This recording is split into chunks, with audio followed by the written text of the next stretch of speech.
Hello friends, welcome to our channel. కొడుకు పుట్టినరోజు రాత్రి 1:30కి ఫోన్ రింగ్ అవుతుంది. కొడుకు ఫోన్ లిఫ్ట్ చేస్తాడు. ఫోన్లో అమ్మ హ్యాపీ బర్త్డే కన్నా అంటది. ఆ మాట వినగానే కొడుక్కి కోపం వస్తుంది.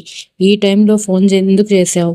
మార్నింగ్ కాల్ చేయొచ్చు కదా, నా నిద్ర డిస్టర్బ్ చేసావు అని కోపంతో పెట్టేస్తాడు. కొంచెం సేపట్లో మళ్ళీ ఫోన్ రింగ్ అవుతుంది. ఫోన్లో నాన్న హ్యాపీ బర్త్డే కొడుకా అంటాడు వాళ్ళ నాన్న.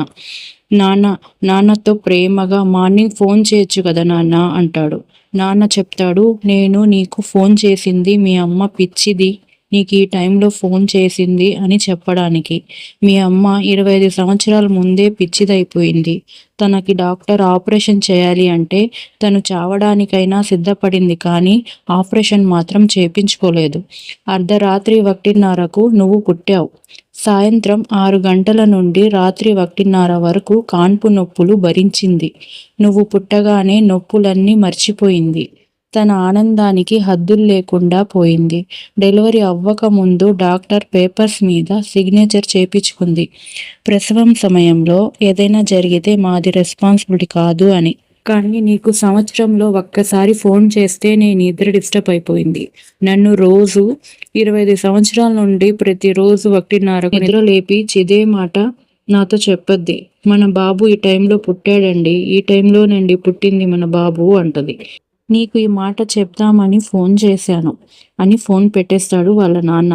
నాన్న ఫోన్ పెట్టేసినాక కొడుకు ఆలోచిస్తూ ఉంటాడు. కొడుకు ఉదయం అమ్మ కాళ్ళు పట్టుకొని క్షమాపణలు అడుగుతాడు. అప్పుడు నాన్న అంటాడు, మీ అమ్మ చెప్తూ ఉంటుంది, మనకు ఎందుకు దిగులు, మన గురించి ఆలోచించడానికి మన కొడుకు ఉన్నాడు అనేది. నువ్వు వెళ్ళిపో, నేను మీ అమ్మని ఎప్పుడు చూసుకునేలాగే ఇక ముందు కూడా మంచిగా చూసుకుంటాను. అప్పుడు అమ్మ చెప్తుంది భర్తతో, వాడు మన కొడుకండి, క్షమించండి వాడిని. అందరికీ తెలిసిన ఈ మాట. ప్రపంచంలో ఒక అమ్మే బిడ్డలను ఎంత పెద్ద తప్పు చేసినా అమ్మే తీసుకుంటుంది. నాన్న పిల్లలు తప్పు చేస్తే కొట్టుకుంటే పిల్లలు చెడిపోతారు అని కొడతారు. నాన్న పిల్లలతో కఠోరంగా ఉండి క్రమశిక్షణతో పెంచుతాడు. కానీ కొన్ని విషయాల్లో నాన్న కఠోరంగా వ్యవహరించడమే అవసరం కూడా. అమ్మా నాన్నకి పిల్లల సంపాదన కాదు కావాల్సింది, పిల్లల ప్రేమ. పిల్లలు అమ్మా నాన్నతో ప్రేమగా ఉండడం, వాళ్ళకు టైం ఇవ్వడం కావాల్సింది. సో ఫ్రెండ్స్, మనం కూడా మన అమ్మా నాన్నని ప్రేమిద్దాం, వాళ్లకు మన టైం కేటాయిద్దాం. అమ్మా నాన్న ప్రేమ చాలా గొప్పది. Thank you friends. ఈ స్టోరీ నచ్చితే please like, share and subscribe చేసి మీ సపోర్ట్ ఇవ్వండి ఫ్రెండ్స్. ఇంకా మంచి వీడియోస్తో మళ్ళీ మీ ముందుకు వస్తాను. Okay, thank you. Bye friends.